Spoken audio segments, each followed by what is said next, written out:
드릴 수 있는 함께 해주세요. 감사드리며 예수님의 이름으로 기도드렸습니다. 네.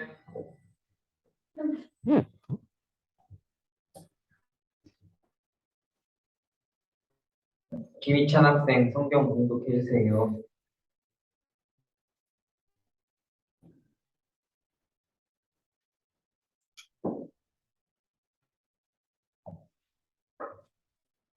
오늘 같이 볼 말씀은 시편 119편 9절에서 16절입니다.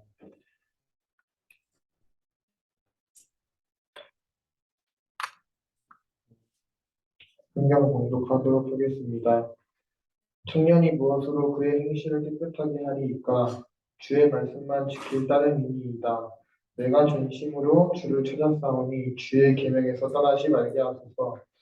내가 주께 범죄하지 아니하려 하여 주의 말씀을 내 마음에 두었나이다. 찬송을 받으실 주 여호와여, 주의 율례들을 내게 가르치소서.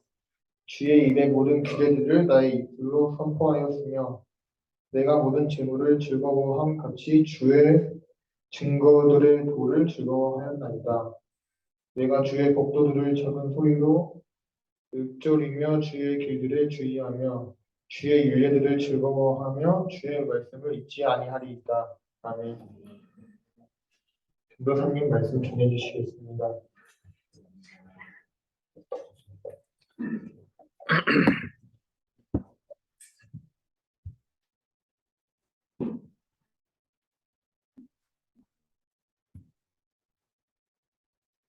왜 얼굴 너무 이상해?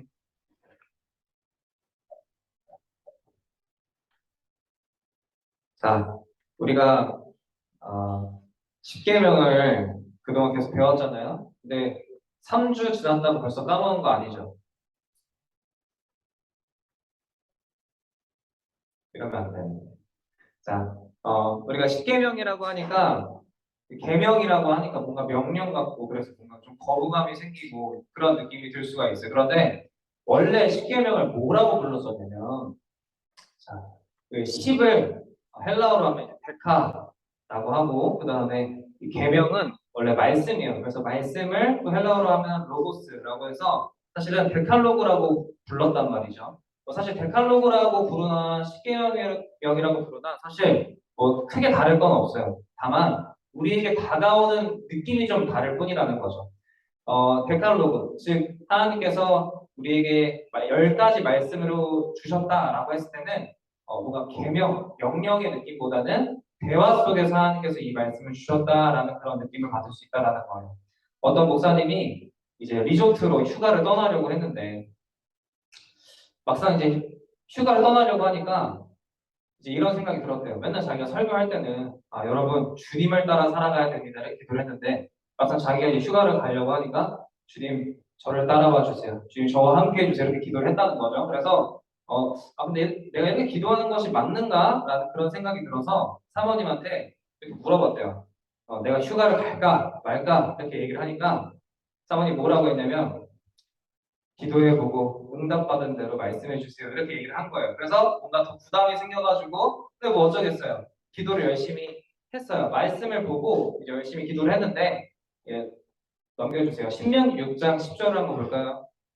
같이 한번 읽어보도록 하겠습니다. 너무 기니까 너를 들어가 가운데부터 같이 읽어볼게요. 시작. 너를 들어가게 하시고 네가 건축하지 아니한 크고 아름다운 성읍을 얻게 하시며 이 말씀을 보고 내가 짓지 않은 성읍으로 내가 짓지 않은 리조트에 들어갈 수 있다는 뜻이구나 라고 이렇게 생각이 들어가지고 목사님이 기쁜 마음으로 휴가를 가셨다고 합니다. 그런데 우리가 주목해야 되는 건 이 다음 절이고 하나 넘겨주세요. 6장 12절을 보시면 같이 한번 읽도록 하겠습니다. 시작. 너는 조심하여 너를 애굽 땅 종 되었던 집에서 인도하여 내시 여호와를 잊지 말고 그리고 그 뒤에 보면 여호와를 경외하며 섬기라고 이렇게 말씀을 하세요. 자, 사랑하는 갓데일 학생 청년부 여러분, 하나님께서 이 말씀을 주실 때 사실 10계명에서 우리한테 그 10계명을 주신 출애굽기 20장 2절에도 이 말씀이 똑같이 나와요. 하나 넘겨주세요. 같이 한번 읽어보도록 하겠습니다. 시작. 나는 너를 애굽 땅 종 되었던 집에서 인도하여 낸 내 하나님 여호와니라. 아멘. 이 말씀을 하시고 나서 하나님께서 우리에게 십계명이라는 것을 주셨습니다. 우리가 생각하기에 계명이라고 하면 뭔가 명령을 하시는 것 같고 뭔가 지켜야 하는 것 같고 그 다음에 뭔가 강압적이고 약간 이런 느낌이 들 수 있어요. 그런데 하나님께서는 이 십계명이라는 것을 우리에게 주셨을 때 그 전에 먼저 우리와 대화를 하셨다라는 거예요. 그리고 그 대화를 하기에 앞서서 하나님께서는 여기 말씀하신 것처럼 내가 너한테 어떤 하나님이고 너는 내 앞에 어떤 존재인지에 대해서 먼저 대화를 통해서 하나님께서 말씀을 해주셨다라는 거예요. 그 뜻이 뭐냐면 우리는 애굽의 종되었던 사람들이고 나는 너를 그 종되었던 상태에서 해방시켜준 사람이다. 자다라고 말씀을 해주십니다. 여러분 말씀에는 구원하는 효력이 있다는 걸 믿으시길 바라요. 하나님께서 우리를 구원해 주셨기 때문에 그리고 우리가 지금 하나님 앞에 앉아 있기 때문에 우리가 지금 이 말씀을 들을 수 있다라는 거예요. 즉 여러분 앞에 말씀이 주어졌다는 것은 이미 내가 해방된 상태, 애굽의 종되었던 상태에서 자유인이 되었다라는 상태가 되었다는 것을 의미한다는 거예요. 지난주에 전도사님이 우리가 예수님과 결혼한 상태라고 얘기를 했죠. 우리가 말씀을 이렇게 듣고 그리고 읽고 믿고 순종할 수 있는 이유는 우리가 이미 예수님과 결혼한 상태가 되었기 때문에 그리고 예수님과 결혼한 상태가 되었다는 건 이미 예수님과 결혼할 수 있도록 지나간 종의 상태에서 벗어났다라는 뜻이 됩니다. 그래서 십계명이 우리에게 주어졌다는 것은 내가 이미 종에서 해방되었다라는 뜻을 가지고 있어요. 그리고 여러분 하나님은 이 말씀을 주실 때 애굽의 종 되었을 때 이 말씀을 주신 게 아니에요. 언제 주셨냐면 애굽의 종에서 벗어난 다음에 이 말씀을 주셨다는 거예요. 그래서 이 말씀을 지키면 내가 너를 구원해 줄 거야가 아니라 내가 너를 이미 구원해 줬어. 그리고 이 말씀을 대화 속에서 주시면서 하나님과의 새로운 관계 속에서 그리고 이스라엘의 새로운 삶의 터전에서 새로운 삶의 방식으로 살라고 주신 것이 이 말씀들이라는 거예요. 그래서 이 말씀이 바로 하나님과의 새로운 관계 속에서 주어진 우리한테 데칼로그, 십계명, 말씀이라는 뜻을 가지고 있습니다. 자, 그러면 여러분이 이제 까먹었을까봐 전도사님이 짧게 한번 되짚어 줄게요. 하나 넘겨주세요. 우리 1계명을 한번 읽어보도록 합시다. 시작. 나는 너 외에는 다른 신들을 내게 두지 말라. 우리가 이제 정말 짧게 얘기할 거니까 여러분 기억하세요. 다른 것들은 뭐 나중에 더 묵상하면서 기억할 수 있지만 자, 1계명은 우리가 지금 하나님 앞에 서 있다라는 거예요. 다른 존재가 아니라 우리가 지금 하나님 앞에 서 있는 존재이기 때문에 하나님 외에 다른 것들을 두려워할 필요가 없다라는 거예요. 무슨 말인지 알겠어요? 그래서 돈이나 학업이나 이런 모든 것들은 수단이 될 뿐이지 하나님보다 더 두려워할 것이 아니라는 뜻이 됩니다. 자, 2계명 하나 넘겨주세요. 같이 읽을게요. 시작. 어떤 형상도 만들지 말며 그것들에게 절하지 말며 그것들을 섬기지 말라. 네. 여러분 하나님의 임재를 확인하는 방법은요. 말씀을 통한 설교와 그리고 그 말씀대로 살아가는 우리를 통해서 증거가 된다라는 거예요. 여러분 하나님은요 우리한테 말씀으로 다가오셨어요. 하나님이 뭐 언제 무슨 형상을 통해서 우리한테 보여주신 것이 아니라 항상 하나님은 말씀으로 우리에게 다가와 주셨고 이 십계명도 하나님께서는 말씀으로 주셨다라는 거예요. 그래서 우리가 이 교회가 왜 지금 오늘날 이렇게 설교를 많이 하느냐 이것은 하나님께서 우리와 함께 하신다라는 것을 믿는 고백과도 같은 거예요. 그래서 이 설교하는 시간 그리고 그 설교를 들은 우리가 그 말씀대로 살아가는 것이 하나님이 여전히 너희와 함께 하신다는 사실을 증거하는 의미가 된다라는 겁니다. 자, 3계명으로 넘어가서 시작. 너는 내 하나님 여호와의 이름을 망령되게 부르지 말라.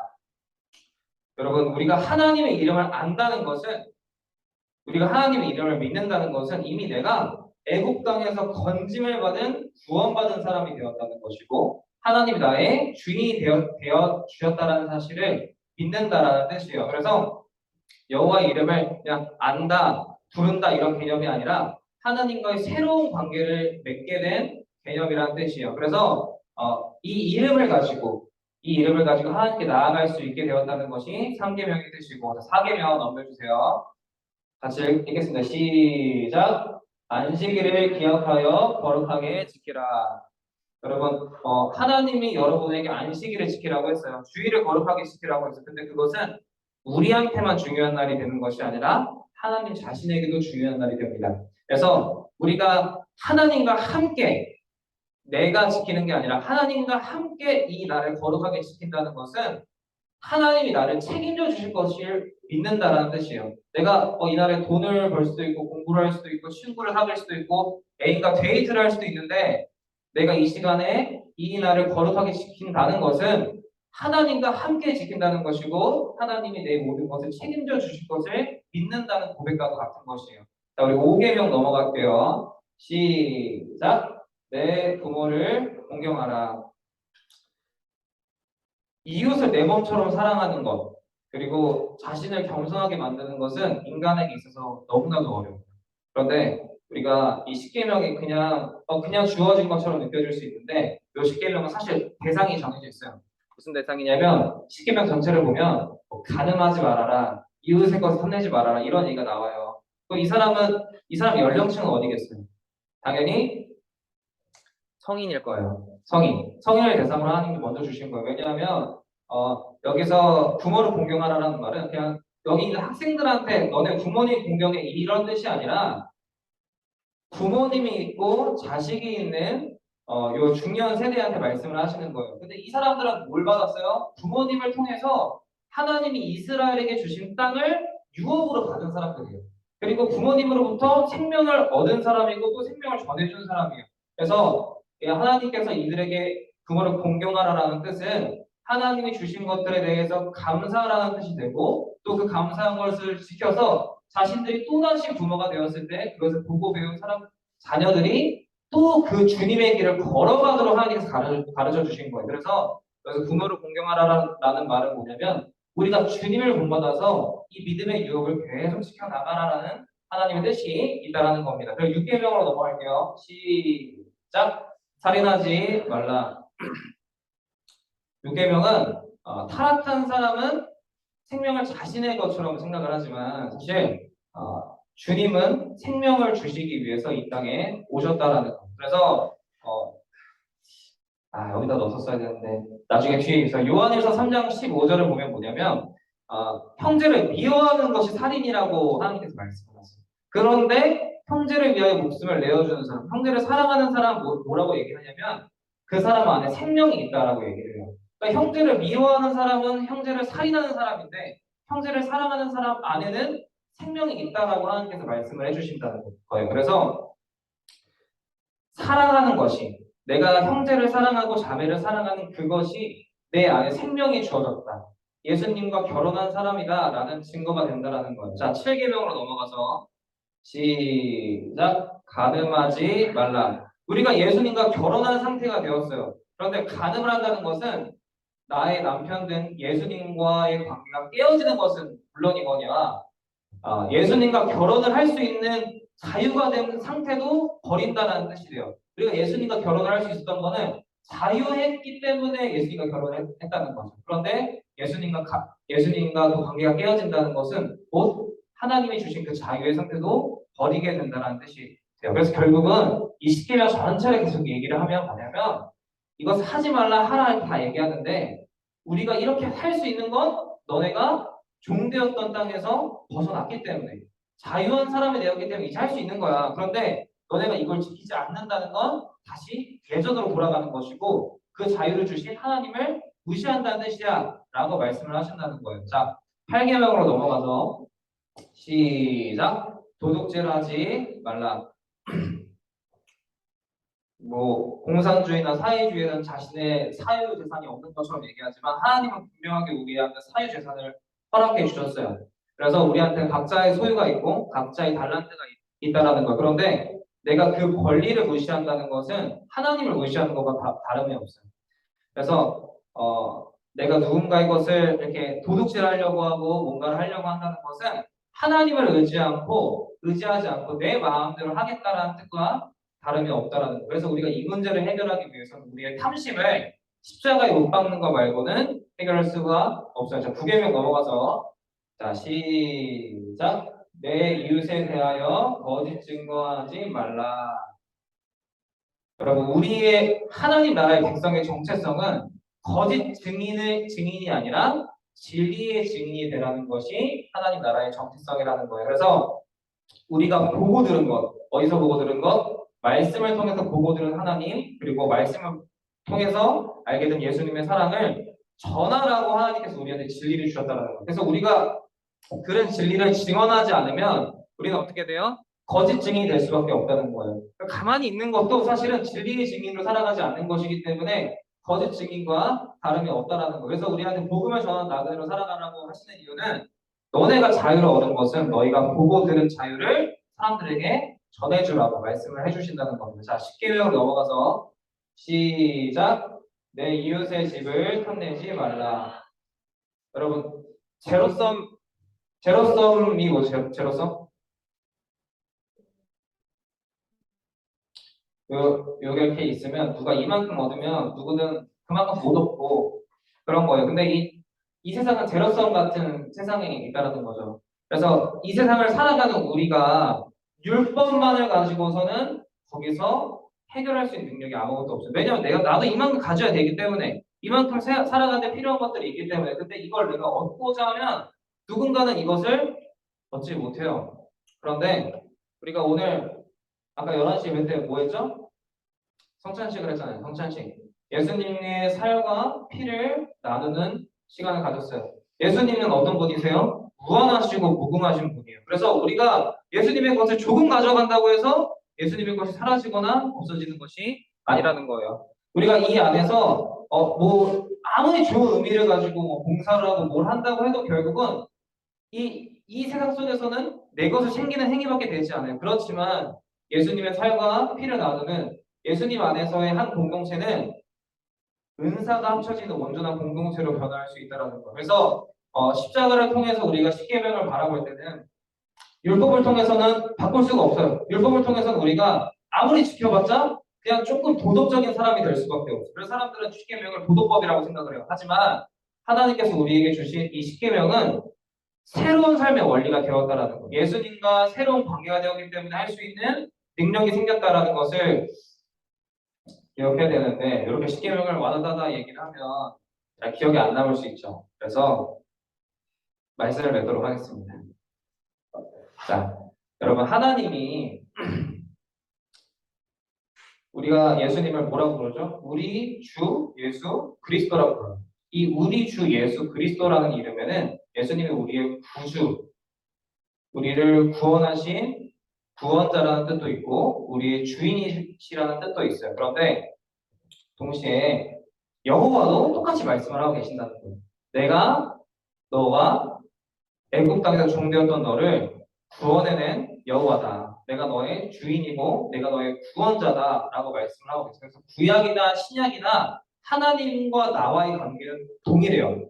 근데 그 동일한 관계가 누구한테까지 왔어요? 우리한테도 왔다는 거예요. 그래서 하나님은 여전히 예수님은 여전히 나의 구원자이자 그리스도라는 주님이시라는 그 사실이 변하지 않는다라는 거예요. 그리고 하나님의 형상으로 지어진 우리는 하나님의 원리대로 살아야지만 하나님의 뜻을 이룰 수가 있어요. 십계명을 안 믿는 자들도 십계명이 뭔지는 알아요. 무슨 결혼 십계명, 연애 십계명, 무슨 성호하는 법 십계명 이런 식으로 만들 수는 있죠. 그런데 그들은 그것들을 지킬 수 있는 능력이 없어요. 왜냐하면 여러분 십계명은 노예에서 해방된 예수님과 결혼한 새로운 관계가 된 사람들에게만 주어진 것이 십계명이기 때문이에요. 그러니까 그 사람은 이미 십계명을 안다는 소리는 내가 새로운 상태가 되었다는 뜻이에요. 그런데 노예는 그 십계명을 지킬 수 있는 능력이 없죠. 그래서 교회를 다닌다고 십계명을 지킬 수 있는 것이 아니고 말씀을 지킬 수 있는 것이 아니에요. 하지만 하나님과의 관계를 새로 맺은 우리한테는 예수님을 믿는 우리한테는 이 십계명이 새로운 삶의 방향성이 되어준다는 거예요.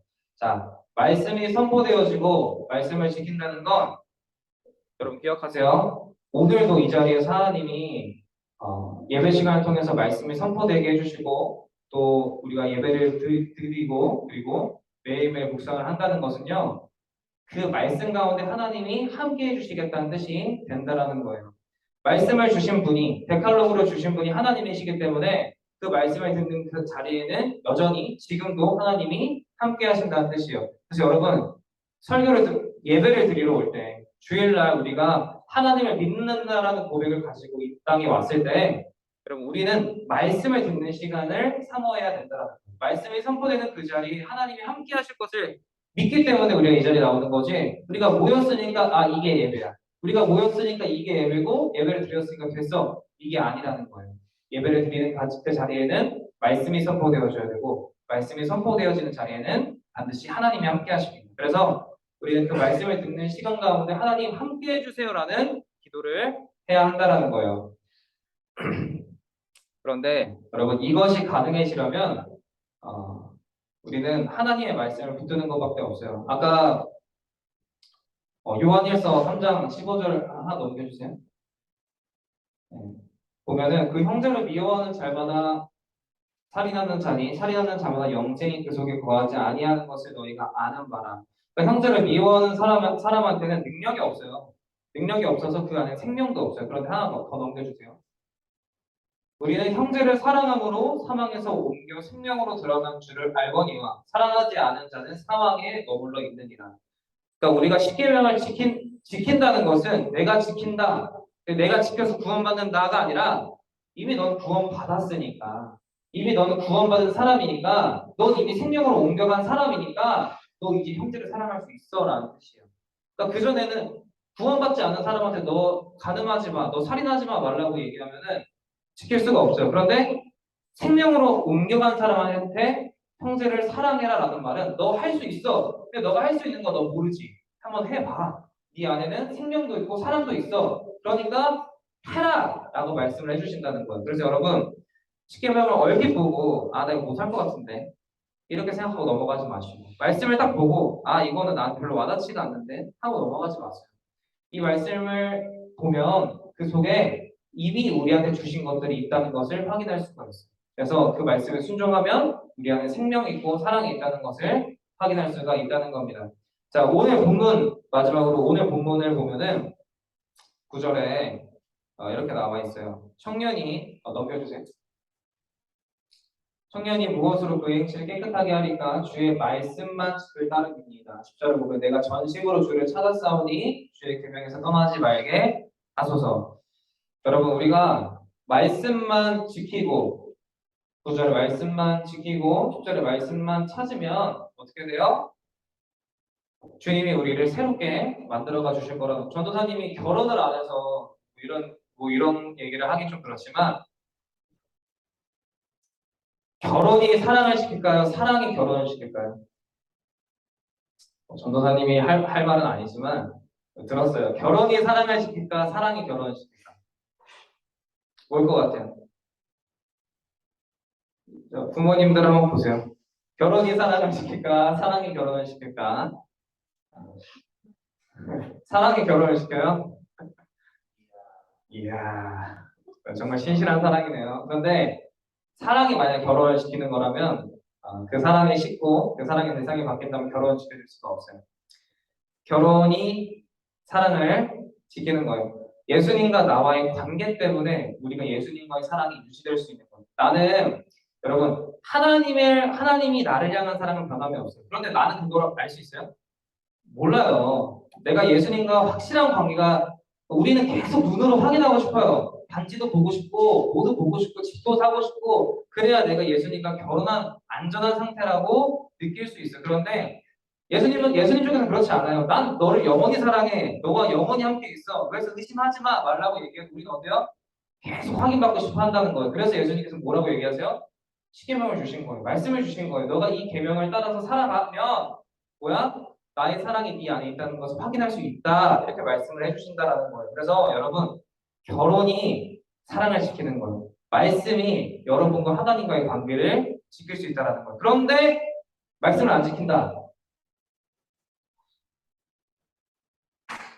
예수님과의 관계를 여러분 소중하게 생각을 하시고 그리고 예수님이 나한테 주신 그 사랑을 확인하도록 말씀에 순종하세요. 그러면 내 안에 이미 예수님의 사랑이 변하지 않고 있구나. 여전히 나는 예수님을 사랑하고 예수님의 사랑을 받고 있구나라는 것을 깨달을 수 있게 되는 줄 믿습니다. 우리 이 시간 같이 함께 아까 불렀던 찬양 이곳에서를 찬양하도록 하겠습니다.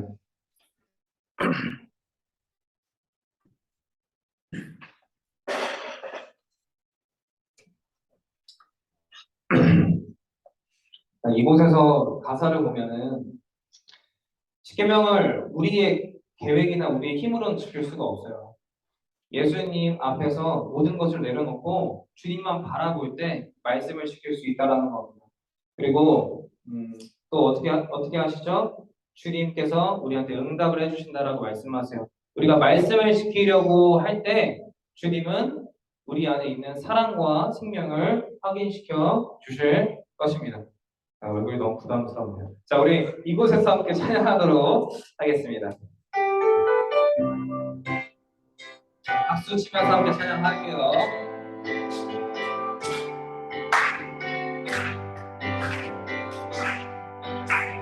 모두 나와 주님 내 안에 인도하신 부르심 따라 우리의 힘과 계획을 내려놓고 주님만 바라보네 생명 주신 주님 앞에 허물과 죄 고백하고 주님의 얼굴 전심으로 구할 때 주님 응답하시네. 이곳에서 주님을 예배하네. 여기까지 우리 인도하셨네. 주의 크신 능력 우리를 붙드셨네. 주님 앞에 나올 때 이곳에서 우리는 예배하네. 내가 신이를 함께 노래하네. 우리를 돌이키시는 주의 계획 이곳에 세우셨네. 우리를 위해 이곳에서 주님을 예배하네. 여기까지 우리를 인도하셨네. 주의 크신 능력 우리를 붙드셨네. 주님 앞에 나올 때 이곳에서 우리는 예배하네. 내가 신이다 함께 노래하네. 우리를 돌이키시는 주의 계획 이곳에 세우셨네. 우리를 위해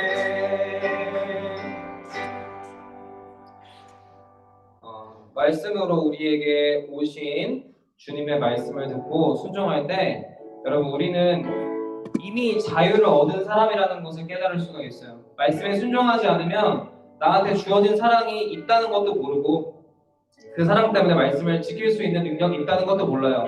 그래서 계속 의심해요. 주님이 나를 사랑하시는지, 내가 구원받은 사람인지. 그런데 내가 구원받은 사람인지 주님이 나를 사랑하시는지 확인할 수 있는 유일한 방법은 여러분이 말씀에 순종하는 거예요. 그 말씀에 순종할 때 주님은 우리와 함께 하시는 줄 믿으시길 소망합니다. 그리고 우리에게 생명을 주시고 능력을 주신 주님의 이름을 매일매일 부르면서 주님과의 그 결혼한 관계를 더 깊게 지킬 수 있는 우리가 되기를 소망합니다. 같이 기도하도록 하겠습니다.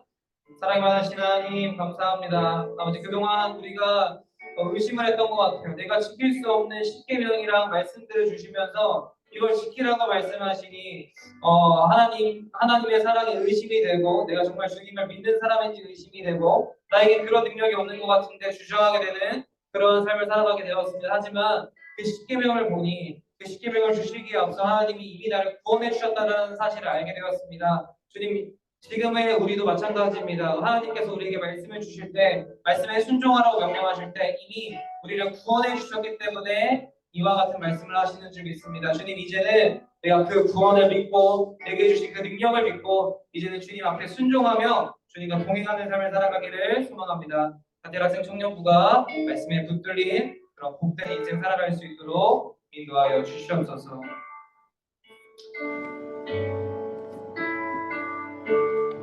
사랑이 많으신 또 전능하신 주님 감사합니다. 하나님께서 우리를 구원해 주셨기 때문에 우리가 이곳에서 모여서 예배를 드릴 수 있는 줄 믿습니다. 주님, 우리가 주님을 오해하지 않게 하시고 내 힘과 내 능력으로 예배를 드리고 말씀을 순종하려고 하는 것이 아니라 이미 내 안에 주신 구원과 생명을 의지하여 말씀을 따라 살아가는, 그래서 하나님의 임재를 누리고 경험하는 그런 믿음의 사람이 되게 하여 주시옵소서. 이미 예수님과 결혼한 상태가 되었기 때문에 우리는 능히 이것을 행할 수 있는 줄 믿습니다. 그러니 주님, 우리에게 주신 그 말씀을 지키고 또 따르는 믿음의 사람들, 주님의 제자들 될 수 있도록 인도하여 주시옵소서. 감사드리며 예수님의 이름으로 기도드렸습니다. 아멘. 우리 헌금을 위해서 같이 찬양하도록 하겠습니다.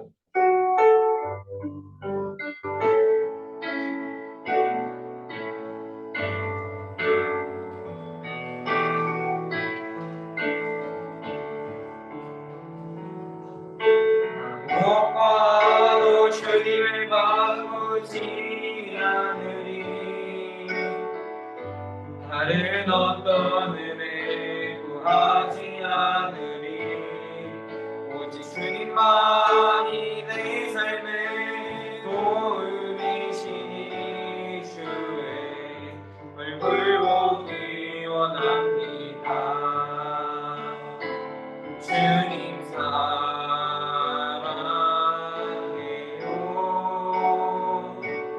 온 마음과 정성 다해 하나님의 신실한 친구들이 원합니다.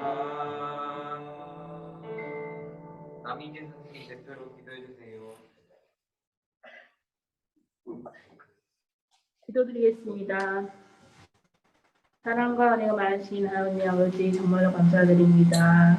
우리 여기 모여 예배를 지켜주시고 우리를 여기까지 인도해 주신 주님을 기억하며 예배에 참석할 수 있게 해주심을 정말 감사드립니다. 하나님, 저희가 마음속에 아버지 주님을 사랑한다고 기억하면서 살 수 있는 저희 같이 청년들 될 수 있도록 주님을 붙잡아 주시옵소서.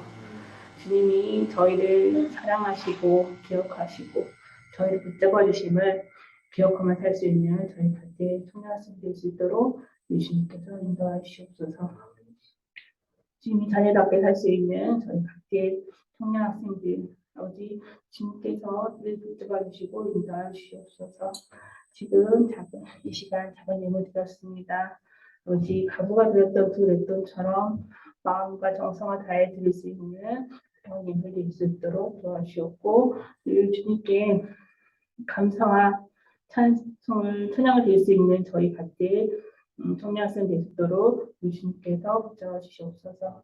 마칠 때까지 항상 함께 있으며 예수님을 기도드립니다. 네. 주기도 문화심으로 예배 마치도록 하겠습니다. 하늘에 계신 우리 아버지여, 주님이 거룩히 여김을 받으시오며 나라의 거룩이며 뜻이 하늘에서 이루어진 것 같이 땅에서도 이루어지이다. 오늘날 우리에게 일용할 양식을 주옵시고 우리가 우리에게 죄진 자를 사하여 준 것 같이 우리 죄를 사하여 주옵시고 우리를 시험에 들게 하지 마옵시고 다만 악에서 구하옵소서. 되게 나라와 권세와 우리 아버지 영원히 있사옵나이다. 아멘. 사진 찍겠습니다.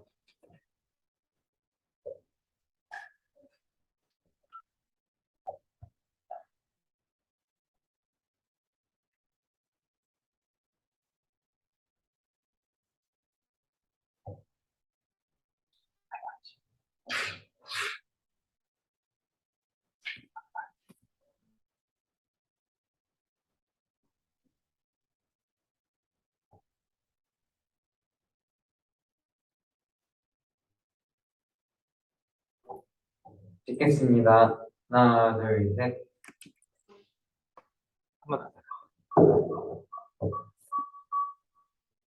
한 번 더 찍겠습니다. 하나, 둘, 셋. 됐습니다.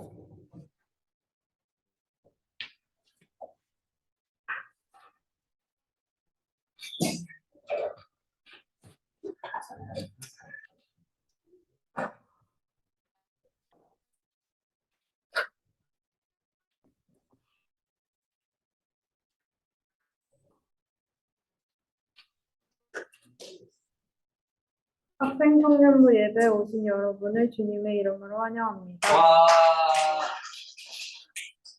예수님을 그리스도라 매일 고백한 2022년 표어를 외쳐봅시다. 시작. 그리스도라 매일 고백하며 살아갑시다. 복음을 전하는 나그네로 살아갑시다. 다음 주 대표 기도는 유초등부, 말씀 봉독도 유초등부고 봉헌 기도는 음영숙 선생님입니다.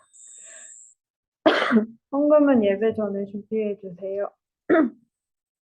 제자훈련 매주 주일 11시 10분부터 진행되고 있습니다. 사요기도 모임 이번 주 인도자는 김민성 학생입니다. 2부 순서로 소요리 문답을 하겠습니다. 자, 우리 다음 주에 우리 전도 축제 나가잖아요. 그런데 물론 여러분 자, 누가 그림 꺼주세요.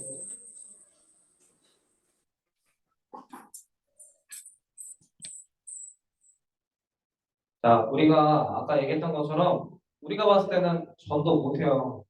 네. 집도 멀고 애들 안 올 것 같잖아요. 그렇죠?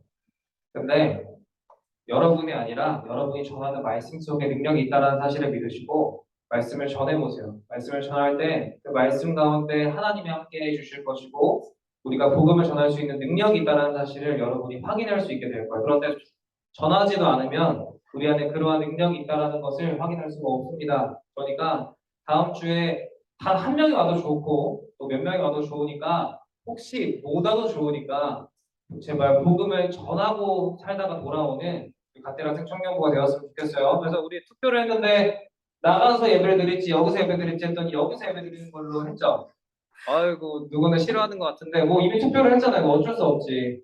근데 원래 나가서 예배 드리려면 예배가 정말 짧을 뻔했는데 이거 여기서도 짧게 드릴 거예요. 짧게 드리고 차 타고 같이 움직여서 거기서 여러 가지 게임들을 하고 또 귀한 시간들을 보낼 거예요. 그러니까 여러분 그 자리에 친구들을 좀 초대해 주시고 또 그곳에서도 우리가 교회로 가는 거니까 함께 할 수 있는 것들이 있다는 것을 좀 기대하면서 날씨 보고 좀 따뜻하게 좀 챙겨 입고 왔으면 좋겠습니다. 자 이제 반별로 흩어져서 모임 진행하도록 할게요.